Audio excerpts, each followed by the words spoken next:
Hello traders, आइए start करते हैं अपना वीकली एनालिसिस।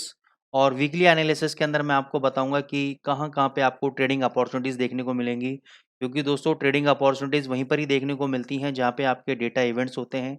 और जहाँ पे डेटा इवेंट्स होते हैं वहाँ पे मार्केट का मोमेंटम होता है, मार्केट्स में मूवमेंट्स होती हैं और मूवमेंट्स होता है तभी हमें अर्निंग अपॉर्चुनिटीज़ मिलती है। तो कमिंग ट्यूसडे को आपका रिजर्व बैंक ऑफ ऑस्ट्रेलिया की मॉनेटरी पॉलिसी है।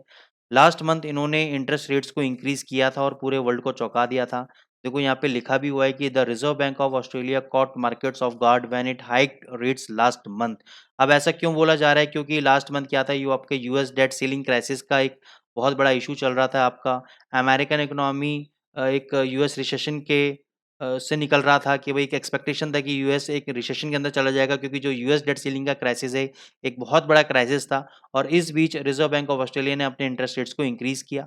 और कमिंग ट्यूसडे को भी इस बात का एक रिस्क है कि कहीं दोबारा से पॉलिसी मेकर्स 25 बेसिस पॉइंट को इंक्रीज ना कर दें, क्योंकि अभी भी जो माहौल है, जो इन्वायरमेंट है, वो अभी अभी मार्केट्स के फेवरेबल नहीं है।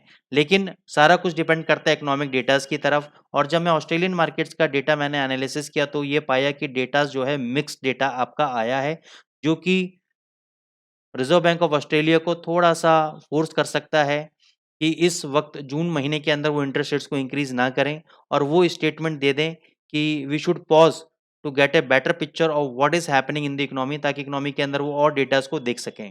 अगर मैं मिक्स्ड डेटाज़ की बात करता हूँ तो जॉबलेस रेट डेटा, जिसको हम अनएम्प्लॉयमेंट डेटा बोलते हैं, वो थोड़ा-सा इंक्रीज़ होके आया है, which is negative for the market. Flash PMI data, purchasing manager index data, जिसको हम मैन्युफैक्चरिंग पीएमआई डेटा भी बोलते हैं, सर्विस पीएमआई डेटा भी बोलते हैं, वो भी थोड़ा-सा रूखे तौर पे आया है, थोड़ा हल्के स्तर पे आया है, यानी थोड़ा-सा डाउन आया है, जो कि आपको ये बताता है कि इकोनॉमिक एक्टिविटी मई मंथ के अंदर कहीं न कहीं आपकी डाउन रही है। सिर्फ़ एक ही ऐसा नंबर है जो कि इंटरेस्ट रेट्स को प्रोपेल कर सकता है इंक्रीज़ करने के लिए, वो है आपका इन्फ्लेशन के अप्रैल के नंबर्स, जो हॉटर दैन एक्सपेक्टेड यानी बहुत बेटर आए थे। और इंटरेस्ट रेट्स के लिए जो प्राइमरी पॉइंट होता है वो इन्फ्लेशन के नंबर्स होते हैं, क्योंकि यही प्रोपेल करता है कि इंटरेस्ट रेट्स को आप इंक्रीज़ गवर्नमेंट इंक्रीज़ कर सकती है। और जिस भी कंट्री के इंटरेस्ट रेट्स इंक्रीज़ होते हैं, उस कंट्री की लोकल करेंसी, इस केस के अंदर ऑस्ट्रेलियन डॉलर आपका इंक्रीज़ हो सकता है अगर इंटरेस्ट रेट इंक्रीज़ होता है तो। लेकिन इसका एक और पॉइंट हम लोग देख लेते हैं कि another consideration for policy maker is the faltering recovery in China, the slowing demand for industrial metal and other resources from the world largest consumer of such commodities, bad news for Australian exporters whose number one market is China। आप जानते हैं कि जो industrial metal की सबसे ज़्यादा demand है, वो आपका चाइना ही करता है। जो वर्ल्ड में जितनी भी ज़्यादा डिमांड क्रिएट करता है, वो चाइना क्रिएट करता है। और ऑस्ट्रेलियन पीपल्स के लिए, ऑस्ट्रेलियन एक्सपोर्टर्स के लिए नंबर वन मार्केट कौन है? चाइना। लेकिन चाइना ही अभी कम डिमांड क्रिएट कर रहा है। चाइना ही अभी जो डिमांड है इंडस्ट्रियल मेटल्स की या अदर रिसोर्सेज की, उसको कम रिक्वायरमेंट है या कम वो मार्केट से मांग रहा है, which is bad for the Australian exporters basically. तो ये सारे मैटर्स को अगर मैं कंक्लूड करूं तो ये इस चीज़ का सॉल्यूशन निकलता है कि जून मंथ के अंदर मार्केट में जो सर्वे किया गया, ये पाया गया कि 55% प्रोबेबिलिटी है कि मार्केट जून के अंदर इंटरेस्ट रेट्स आपके हाइक नहीं होंगे।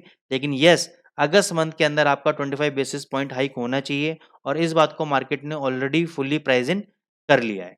इसके अलावा आपका एक और बैंक है, बैंक ऑफ कनाडा, जो कि आपका इंटरेस्ट रेट पॉलिसीज़ जिसकी ड्यू है। और अगर मैं बैंक ऑफ कनाडा की बात कर दूँ तो एक इम्पॉर्टेंट बात बता दूँ कि मार्च मंथ से इन्होंने एक भी इंटरेस्ट रेट हाइक नहीं किया है। लेकिन इस वक़्त इनके 99% चांसेज़ हैं कि इस वीक के अंदर ये इंटरेस्ट रेट्स को इंक्रीज़ करेंगे, क्योंकि एक तो बहुत स्ट्रॉन्ग जीडीपी नंबर्स इनको देखने को मिले हैं, which is expanded by 0.8% quarter on quarter. Labour market is heating up again, लेकिन लेबर मार्केट के अंदर एक बहुत अच्छा उछाल इनको देखने को मिल रहा है।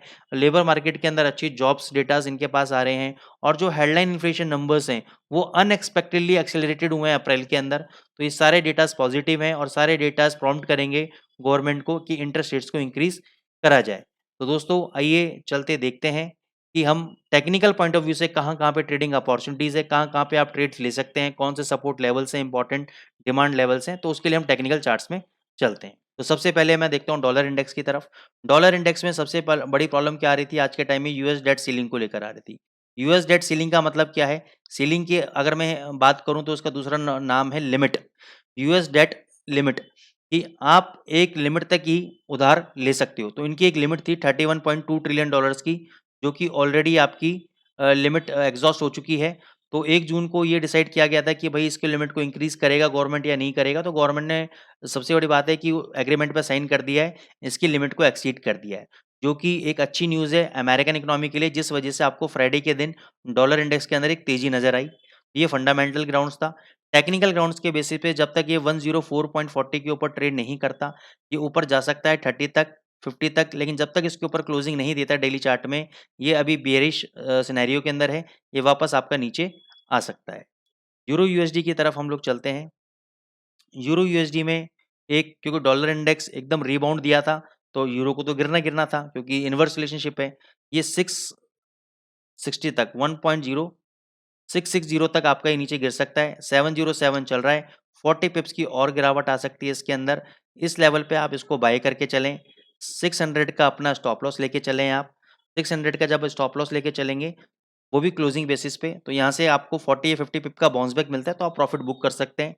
डिस्क्लेमर दे रहा हूँ दोस्तों, ये सिर्फ मैं लेवल्स आपको एजुकेशनल पर्पज़ से दे रहा हूँ कि कैसे हम लोग ट्रेड करते हैं या कैसे करना चाहिए, ठीक है? हमारी तरफ से कोई भी ट्रेडिंग रिकमेंडेशन नहीं है, कोई भी लॉस प्रॉफिट की लायबिलिटी एक्सएम की, ना उनके एम्प्लॉइज़ की, ना मेरी, किसी भी तरीके से नहीं है। तो जो डिस्क्लेमर मैं दे रहा हूँ आप लोगों को, तो उसको ज़रूर नोट कर लीजिएगा। फिर आता है जीबीपी यूएसडी। जीबीपी यूएसडी बहुत स्ट्रॉन्ग अप ट्रेंड के अंदर है, लेकिन ये तभी तक स्ट्रॉन्ग अप ट्रेंड के अंदर है दोस्तों, जब तक इसका इम्पोर्टेंट सपोर्ट लेवल 2300 के नीचे क्लोजिंग नहीं हो जाता। अगर इसके नीचे क्लोज हो जाता है 2300 के नीचे, तो मैं आपको इसको डेली चार्ट में आपको मैं लेके चलता हूँ, और डेली चार्ट के अंदर आपको समझ में आएगा कि अगर ये 2300 का लेवल टूटा, तो नीचे 2000 के लेवल तक ईज़िली गिरेगा, यानी 300 से 400 पिप ईज़िली गिर सकता है। अब मैं आता हूँ गोल्ड के लिए, जो सब लोग गोल्ड के लिए स्पेशल वेट करते रहते हैं। गोल्ड ने भी एक बहुत अच्छा फॉल दिया है क्योंकि डॉलर इंडेक्स ने बाउंस बैक दिया है।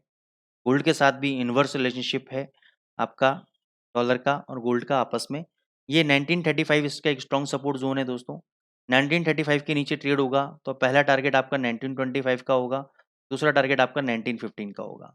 जब तक 1935 लेवल आपका होल्ड है क्लोजिंग बेसिस पे, ये 1960 तक, 1970 तक कभी भी बाउंस बैक आपका मार सकता है। तो उसको 1935 आने पे आप वेट करें, 1925 का एसएल लें, टारगेट ऊपर 1950, 1960, 1970 तक के आप टारगेट लेके चल सकते हैं। तो दोस्तों ये हमारी एनालिसिस थी euro USD, GBP USD, gold के ऊपर। यस, एयूडी यूएसडी पे भी मैं आपको बता देता हूँ।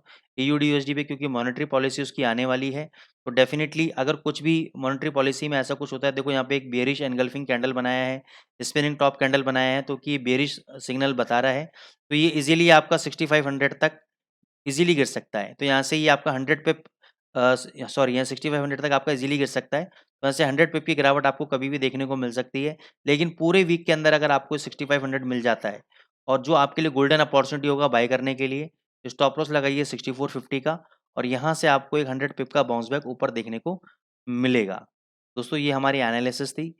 इसको आप लाइक करें, एक्सएम इंडिया चैनल को लाइक करें, हमारे एनालिसिस को लाइक करें। Thank you so much.